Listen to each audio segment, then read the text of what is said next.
Good morning, third graders, and welcome to Miss Vita's morning message. Let's go ahead and get started for today. Today is Wednesday, April 22nd, and the first thing that I want to remind you is that you have a reading group WebEx today. The purple group, you're going to be meeting at 9:30. The blue and green group, you're going to be meeting at 10:30. And the orange and yellow group, you're going to be meeting at 2 o'clock. So the link to join that WebEx will be posted in the Reading Google Classroom. You can find it on there.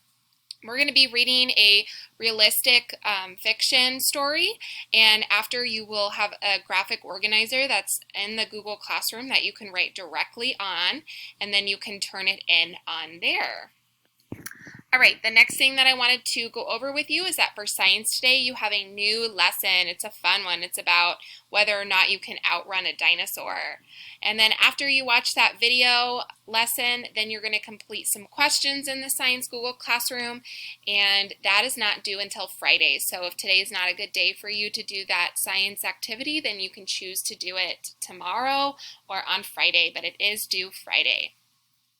The next thing that I wanted to talk with you about is that for writing today, you have a new choice to choose from your choice board, and you're going to complete another paragraph, so at least 5 sentences. Feel free to write more and turn that in to me. Again, you can write directly on that document and then just turn it in.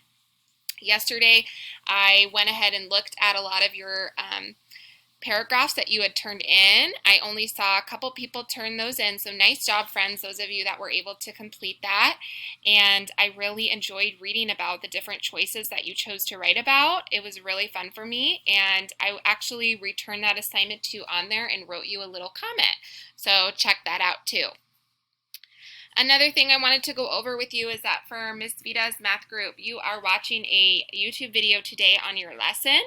And again, you can print out the homework document if you have a printer and watch that video and complete that homework as you're doing it. You do not need to turn that in to me. Some friends are sending me pictures or trying to turn it in, and you do not need to do that. It's just for some extra practice for you. And then you're going to go on and complete the exit tickets. All right, for language today, you're going to continue your spelling work, and you have ABC order. And then the last thing that I wanted to go over with you is just that tomorrow's the last day to order a yearbook. So if you still need to order that, make sure that you try to do that today or by the latest tomorrow. All right, that's all I have for you today. I hope you have a wonderful day. Keep up your amazing work, and make sure you email me if you have any questions. I hope you have a wonderful day, and I can't wait to see you at our reading WebEx today. Bye.